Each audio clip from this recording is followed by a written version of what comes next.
Most people are told that the Great Depression began on Wall Street, on a chaotic morning when stock prices collapsed, sell orders piled up, and crowds gathered outside the New York Stock Exchange.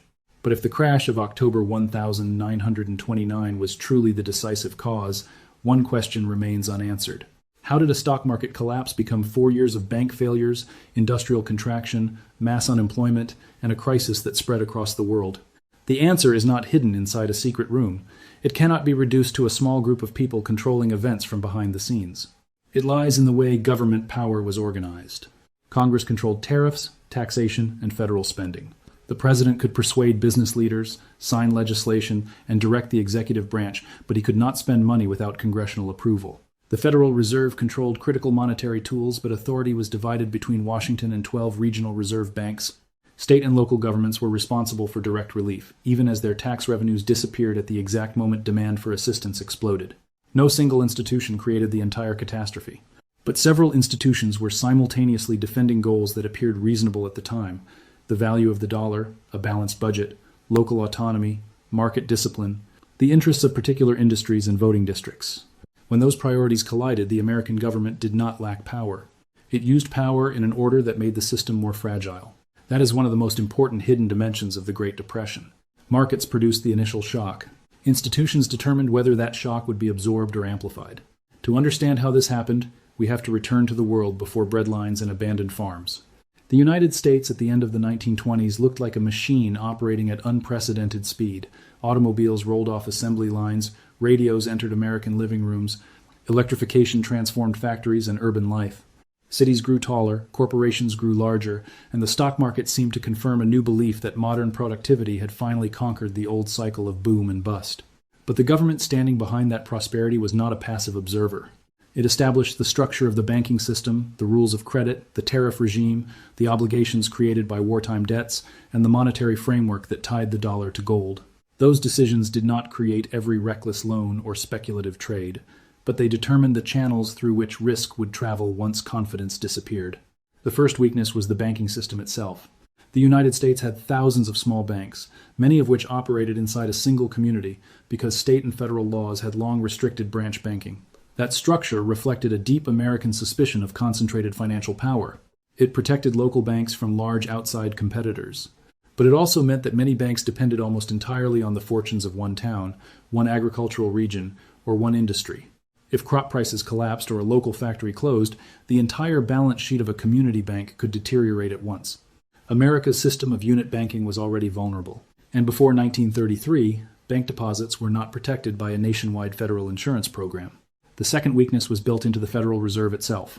The Fed had been created in 1913 to reduce the banking panics that had repeatedly shaken the American economy, but it was not a unified command center like many people imagine today. The 12 regional reserve banks had their own presidents, boards, interests, and economic philosophies. The Federal Reserve Board in Washington supervised the system, while the Federal Reserve Bank of New York held unusual influence because it operated at the center of American finance and managed many of the country's international monetary relationships. This arrangement was a political compromise. It prevented monetary power from being concentrated entirely in New York or Washington. But it also created a potentially fatal problem when a crisis required fast, coordinated action. Outside the United States, the First World War had left behind a web of international debt that governments were politically unable to resolve. Germany was expected to pay reparations. France and Britain depended on those payments to service their war debts to the United States. American banks then lent money to Germany so Berlin could continue making payments. The entire system worked only as long as American credit and international trade continued to flow. But every government had a reason not to compromise. American voters did not want Allied debts forgiven. The French public did not want Germany released from its reparations obligations. The German government could not easily force an already angry population to accept higher taxes. No single country had enough power to impose a comprehensive solution, but every country had enough power to block a solution its own voters opposed. Over this fragile debt structure stood the gold standard. After the war, financial officials treated the return to gold as a return to stability. A currency convertible into a fixed quantity of gold was supposed to inspire confidence and prevent governments from recklessly printing money. The problem was that the world after 1918 no longer resembled the world before the war. Debt had changed hands, gold had become more concentrated, and democratic populations were no longer as willing to accept falling wages and mass unemployment simply to defend an exchange rate. By the end of the 1920s, the United States and France held an enormous share of the world's monetary gold. France's share of global gold reserves rose from roughly 7% in 1927 to about 27% by 1932. Yet, much of the gold flowing into France was not matched by a corresponding expansion of the French money supply. Historians and economists still debate exactly how much responsibility France carried, but the mechanism itself is clear. Countries losing gold were forced to lower prices, reduce wages, raise interest rates, and contract credit. Meanwhile, the countries accumulating gold did not expand enough to offset the pressure. The system was described as self-balancing. In practice, it forced most of the adjustment onto the countries already under the greatest strain. Inside the United States, another crisis had been developing quietly since the beginning of the decade. American agriculture had never fully participated in the prosperity of the 1920s. Farmers had borrowed heavily to purchase land and machinery when wartime demand was high. When global production recovered and agricultural prices fell, their income declined, but their debts did not. Banks in farming regions began failing years before the stock market crashed. So, when 1929 arrived, the United States did not enter the crisis with a completely healthy economy. A large part of the country had already been living through a depression for years. This was the real setting of the autumn of 1929. A fragmented banking system, an international debt order dependent on American lending, a gold regime that forced governments to defend exchange rates, a weakened agricultural sector, and a consumer economy that appeared broad and prosperous, but depended heavily on credit and confidence. Then, the stock market collapsed. The crash destroyed enormous amounts of paper wealth and shattered expectations. Investment declined, people who lost money reduced their spending, businesses delayed expansion. But during the first days of the panic, the Federal Reserve Bank of New York supplied liquidity to the financial markets. The payment system did not immediately stop functioning. By early 1930, many Americans still believed the downturn would be brief. History gave them reasons to think so. Earlier financial panics had been severe, but the economy had eventually recovered. That is why the most important question is not why stock prices fell. The real question is why government power failed to construct a barrier that could prevent the damage from spreading. At the center of this story was Herbert Hoover. The popular image of Hoover is that of a cold and passive president who simply watched the economy collapse. That picture is too simple. Hoover was an engineer and an internationally respected relief organizer. After the crash, he summoned business executives, bankers, and labor leaders to Washington. He urged companies to maintain wages, encouraged public construction, and tried to prevent businesses from cutting production and employment all at once. But Hoover believed strongly in a particular boundary of federal power. The national government could coordinate, lend money, and support institutions. Direct relief for unemployed Americans, however, should remain the responsibility of families, private charities, cities, and states. This was not merely Hoover's personal philosophy. Before the Great Depression, Washington had no national unemployment insurance system, no modern Social Security program, and no federal administrative structure capable of quickly delivering money to millions of households. When the downturn was still mild, that arrangement seemed defensible. When local tax revenues collapsed, it began to destroy itself. Cities and states had to assist more people with less money. Many were bound by balanced budget requirements or had limited ability to borrow. They cut public salaries, delayed construction, and reduced services at the exact moment the economy needed more income. The level of government closest to the suffering could see it most clearly, but had the least financial capacity to respond. The federal government had far greater borrowing power, but the dominant political philosophy prevented Washington from fully accepting responsibility for direct relief until the crisis had already become extreme. While the relief system struggled, Congress chose to protect domestic industries. The tariff legislation began as an effort to help American agriculture. It soon became a sprawling political negotiation in which lawmakers traded votes to protect products important to their own states and districts. The result was the Smoot-Hawley Tariff Act, signed by Hoover in June 1930, which raised duties on thousands of imported goods. This was not a secret decision imposed by two men. It was the product of a representative institution in which every lawmaker had an incentive to prove that he was defending local jobs. But a policy that looked defensive from one congressional district looked aggressive from Canada, France, Britain, and Germany. Other countries retaliated, international trade declined, political cooperation weakened. Scholars continue to debate how much of the collapse in world trade was directly caused by Smoot-Hawley, because falling incomes and global deflation also reduced imports. What is much harder to dispute is that the tariff damaged the international debt system. European countries needed dollars to pay their debts. To obtain those dollars, they had to export goods to the United States or continue borrowing from American lenders.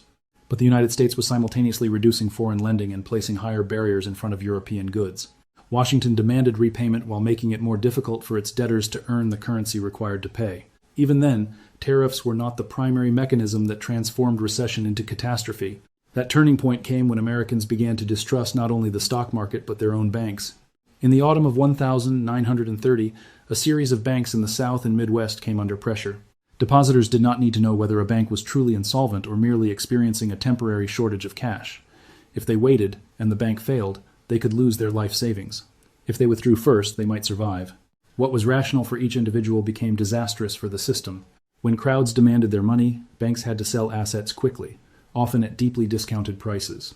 A bank that might have survived with time could be pushed into failure because it was forced to liquidate assets in a panic. When banks closed, deposits disappeared from the spending economy. Businesses lost access to credit, families began hoarding cash, prices fell, the real burden of debt increased, and more banks became vulnerable. This was precisely the moment when a central bank was supposed to act as lender of last resort. But the Federal Reserve did not respond as a single institution. Some regional reserve banks intervened more aggressively than others. Some officials believed weak banks should be allowed to fail. Others questioned whether the Fed should support banks that were not members of the Federal Reserve System. An influential doctrine known as the Real Bills Doctrine also led many officials to interpret declining demand for loans as evidence that the economy simply needed less money. They failed to recognize that fear itself was paralyzing credit. The Fed could have purchased government securities, created reserves, and offset the contraction in the money supply. But legal uncertainty, institutional fragmentation, and rigid economic beliefs kept the response too weak, too limited, or too brief. Then, in 1931, the crisis moved from severe to global. Creditanstalt, Austria's largest bank, collapsed. Pressure spread into Germany. Governments and central banks across Europe fought to protect their currencies while confidence drained out of the system. In September, Britain abandoned the gold standard. Leaving gold gave Britain greater freedom to manage its domestic economy. But it also caused investors to ask whether the United States might eventually break the dollar's link to gold. Gold began leaving the United States. The Federal Reserve now faced a brutal choice. Lowering interest rates and creating money could support American banks and the domestic economy, but it might accelerate the gold outflow. Raising interest rates could defend the dollar, but it would tighten credit in the middle of rising unemployment and falling prices. The Fed chose gold. In October 1931, the Federal Reserve Bank of New York raised its discount rate from 1.5% to 2.5% and then to 3.5% in a matter of weeks. Within the logic of the gold standard, the decision was not irrational. The Fed was legally constrained by gold reserve requirements and feared a run on the dollar. But what appeared rational inside the monetary system was destructive to the real economy. The patient was losing blood, and the authorities tightened the circulation in order to protect the metal attached to the patient's wrist. This is where institutional power becomes impossible to ignore. The government never formally announced that gold mattered more than human lives. No official stood before the country and declared that unemployment was an acceptable price. But the legal structure and professional beliefs of the time placed defense of the dollar's convertibility ahead of employment. A hierarchy of priorities does not have to be written as a slogan. It can be seen in the decisions an institution makes when every option carries a cost. As money and credit contracted, prices fell. Lower prices may sound beneficial, but in a heavily indebted economy, deflation becomes a machine that shifts the burden violently onto borrowers. A $1,000 mortgage remains a $1,000 mortgage even after crop prices fall by half. A business loan does not shrink simply because the company's revenue has collapsed. To repay the same debt, borrowers must sell more goods, work more hours, or dismiss more employees.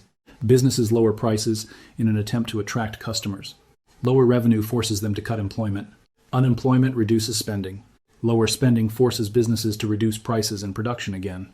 Borrowers default, weakening banks. Weak banks frighten depositors. Depositors withdraw cash, forcing more banks to liquidate assets. Each failure strengthens the next. Between 1929 and 1933, the American money supply fell by roughly one-third. Thousands of banks suspended operations, and the banking crisis reached its climax just before the nationwide bank holiday of March 1933. Researchers continue to debate exactly how responsibility should be divided among the original economic shocks, bank failures, and Federal Reserve policy. But even the Federal Reserve's own historical accounts acknowledge that the institution failed to prevent the banking system from collapsing and failed to offset the destruction of money. While monetary policy remained restrictive, fiscal policy was also pulled toward discipline. Federal tax revenues collapsed as incomes and corporate profits disappeared. To Hoover and many members of Congress, a large deficit threatened the credibility of federal bonds and raised memories of the fiscal breakdowns that had occurred in Europe after the war. In 1932, Hoover signed a major tax increase intended to raise revenue and restore confidence in the federal budget. Income taxes, corporate taxes, and numerous excise taxes increased while the private economy was still contracting. Politically, the legislation was meant to defend the financial reputation of the United States. Economically, it removed purchasing power from an economy already suffering from a shortage of purchasing power.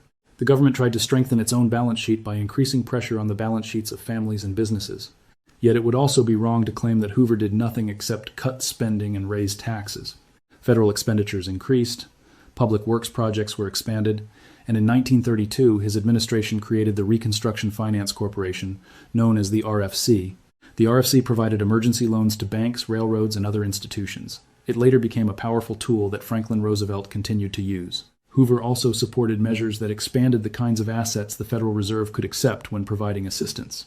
But much of the response was designed to rescue the system from the top down. It was too indirect to prevent demand from collapsing from the bottom up. A loan to a bank could prevent failure if the bank had sufficient assets and was willing to borrow. It did not automatically create employment for someone who had already been out of work for 2 years. A major public works project required planning, surveys, contracts, and approval. It could not pay a family's rent the following week. By 1932, many households, businesses, and local governments were not experiencing a temporary shortage of liquidity. Their income had disappeared. That divide became visible in Washington during the summer of 1932. Thousands of veterans of the First World War came to the Capitol demanding early payment of a bonus that had been promised for the future. The House of Representatives approved the legislation. The Senate rejected it. To opponents, early payment threatened the federal budget. To unemployed veterans, it meant food, rent, and evidence that the nation had not forgotten them. After some of the demonstrators refused to leave, Hoover ordered the army to clear federal property. Tear gas, cavalry, and burning shelters produced an image that could not be erased. Hoover's administration had previously helped provide food, tents, and medical assistance, but in the eyes of the public, the federal government appeared more willing to defend order than to defend people. Behind that image were millions of individual tragedies. A depositor without insurance could lose a lifetime of savings when a bank closed. A family without income might sell furniture, move in with relatives, or abandon its home. Teachers continued reporting to work while cities fell months behind on their paychecks. When a bank failed, money did not disappear only from accounting ledgers. It disappeared from meals, medicine, rent payments, and the ability to choose what happened next. Across the Great Plains, economic collapse collided with drought and years of farming practices that had left the soil vulnerable to erosion. Dust storms transformed productive land into places where families could no longer survive. Many loaded their remaining possessions into old vehicles and traveled west. The federal government did not create the drought, but land policy, access to credit, agricultural practices, and the organization of relief influenced who could remain, who had to leave, and how migrants were treated when they arrived. Later, New Deal agencies constructed camps for migrant workers and expanded soil conservation programs. Once again, the same government that had arrived too late as a regulator reappeared as a rescuer after the damage had already been done. By 1932, roughly 1/4 of the American workforce was unemployed, according to the historical estimates most commonly used. Even that number is not perfectly certain, because the United States did not yet possess a modern labor statistics system. The crisis was so large that it forced the government to learn how to measure unemployment before it could effectively manage it. State power is not only legislation, taxation, and police authority. It is also the capacity to see society through reliable information. By the end of Hoover's presidency, the political system had nearly lost the ability to persuade Americans that sacrifice in the present would produce recovery in the future. States declared banking holidays or restricted withdrawals. In some communities, people relied on private certificates, local scrip, and barter because ordinary money was no longer available. When Franklin Roosevelt took office on the 4th of March 1933, the national banking system was approaching complete paralysis. Roosevelt did not enter office with a complete master plan. Many New Deal policies were experimental. Some were revised, some produced unintended consequences, others were struck down by the Supreme Court. But Roosevelt understood that in a systemic crisis, speed and political signaling could matter almost as much as money. He declared a nationwide bank holiday, called Congress into emergency session, and pushed through the Emergency Banking Act in a matter of days. The federal government received the authority to inspect banks, provide support, and determine which institutions would be permitted to reopen. Roosevelt then addressed the public by radio and explained, in simple language, what had happened and why the government was acting. When the banks reopened, deposits returned to many of them. The intervention did not repair the entire economy. But it interrupted the panic by convincing Americans that the federal government had finally accepted responsibility for the payment system. The administration then suspended domestic convertibility of dollars into gold, changed the official price of gold, and created room for a more expansionary monetary policy. Congress established federal deposit insurance and greatly expanded Washington's role in relief, employment, housing, agriculture, and Social Security. Powers that had previously been considered inappropriate for the federal government were centralized and politically legitimized. This contrast does not mean Hoover did nothing while Roosevelt did everything correctly. Hoover created several instruments that Roosevelt inherited, especially the RFC. The New Deal stabilized banks, created jobs, and changed public expectations. But it did not quickly return unemployment to its pre-Depression level. Its benefits were also distributed unequally. Many black workers, agricultural laborers, and domestic workers were excluded from or received fewer protections under major programs because Roosevelt needed the votes of powerful Southern lawmakers in Congress. And Roosevelt did not escape the attraction of fiscal orthodoxy. In 1937, while the economy was recovering but still vulnerable, parts of the federal stimulus were withdrawn. New payroll taxes reduced purchasing power, the Federal Reserve increased reserve requirements, the Treasury sterilized part of the gold flowing into the country. The economy contracted sharply again. The lesson was not limited to Hoover. Even a government that had accepted a much larger economic role could still withdraw support too early. So did the government cause the Great Depression? If that question implies a deliberate conspiracy to create mass unemployment, the answer is no. There is no evidence that Washington wanted millions of Americans to lose their jobs, or that central banks secretly coordinated to impoverish society. Government agencies often disagreed, competed for authority, and acted with incomplete information. Many of the worst decisions were intended to prevent real dangers. A loss of gold, a collapse in government credit, bank insolvency, excessive public debt, foreign competition, monetary instability. But if the question is whether government power transformed a severe downturn into a deeper catastrophe, the evidence is much stronger. The government had created a fragile banking structure without nationwide deposit insurance. Congress erected trade barriers inside an international debt system that depended on trade. The Federal Reserve allowed the money supply to contract and raised interest rates in 1931 to defend gold. The federal government was slow to accept responsibility for direct relief, while local governments were forced to reduce spending. Taxes were increased to protect the federal budget while private income was collapsing. Each decision had its own internal logic. The catastrophe emerged when those separate logics were combined. One influential school of thought, associated with Milton Friedman and Anna Schwartz, emphasizes monetary failure and the collapse of the money supply.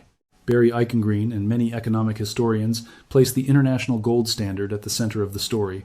Other interpretations emphasize collapsing consumption, debt deflation, banking weakness, inequality, or the breakdown of international trade. Some researchers argue that government efforts to maintain wages and restrict competition made labor markets more difficult to adjust. These explanations do not necessarily cancel one another out. Monetary policy helps explain how the downturn was amplified.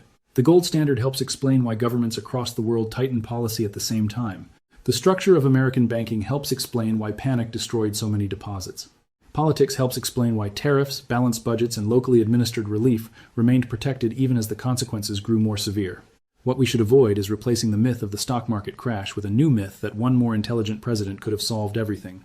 Individuals matter, but they operate inside laws, professional beliefs, voting coalitions, bureaucratic limits, and political institutions. Hoover could not spend money that Congress refused to authorize.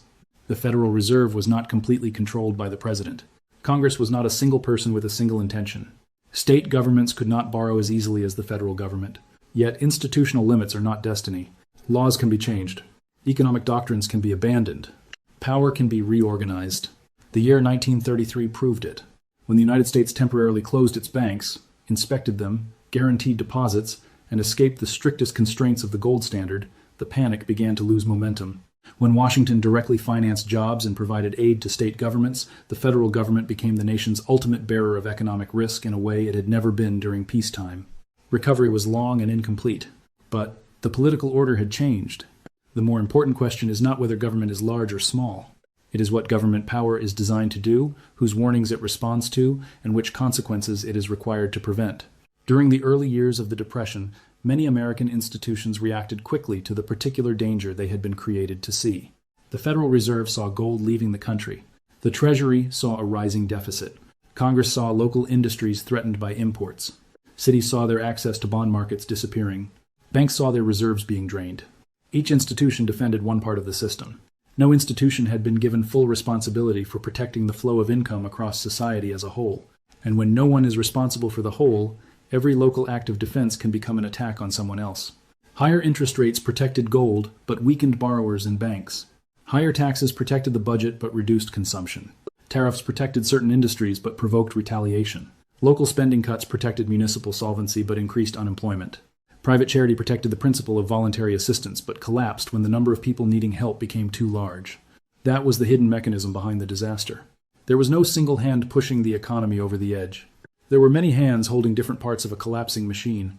Each hand was trying to protect the component it had been assigned. But no one had enough authority, understanding, or willingness to redirect the entire system. The consequences did not remain economic. When governments could not protect deposits, employment, or homes, confidence in institutions deteriorated. In the United States, the crisis opened the way for the New Deal and a far more powerful federal government. In Germany, economic collapse and mass unemployment further weakened the Weimar Republic and gave extremist movements an opportunity to exploit public anger. The Great Depression did not single-handedly create Nazism or the Second World War, but it changed the political balance and made simple, radical promises more appealing. During periods of desperation, societies often search for scapegoats. Foreigners, immigrants, bankers, poor people, and minority communities can be transformed into convenient explanations for complex institutional failures. In Europe, extremist movements used anti-Semitic propaganda to shift responsibility for systemic problems onto Jewish communities. That was not an analysis of financial power. It was political manipulation. Criticism of central banks, governments, corporations, or financial institutions must be based on laws, money flows, documented relationships, and specific decisions. It cannot be based on the ethnicity or religion of the people involved. The danger revealed by the Great Depression was not that a secret ethnic or religious network controlled everything. It was that public institutions, operating openly under accepted laws and respected economic doctrines, could still produce catastrophic outcomes when their priorities no longer matched reality. That is also why the history of 1929 still matters. Not because every modern recession will become another Great Depression. Today's world has deposit insurance. Central banks have a much clearer understanding of their role as lenders of last resort. Governments have unemployment insurance, national statistical systems, and the ability to deliver assistance more quickly. Many of those protections were built precisely because an earlier generation witnessed what happened when they did not exist. But institutions do not operate automatically. They depend on law, administrative capacity, public legitimacy, and the willingness of leaders to use the authority they possess. A central bank may have powerful tools and still act too late.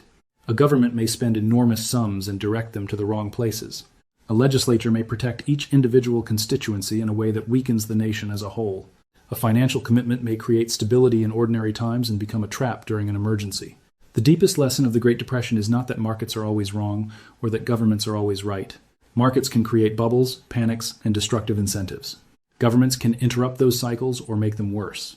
What matters is whether institutions can recognize when the rules that once produced stability have begun producing instability.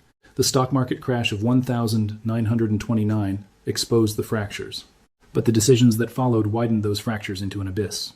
Authorities defended gold before credit. They defended budget balance before income. They defended domestic industries before international cooperation. They defended old boundaries of government responsibility before the new reality of mass unemployment. They did not make these choices because they wanted disaster.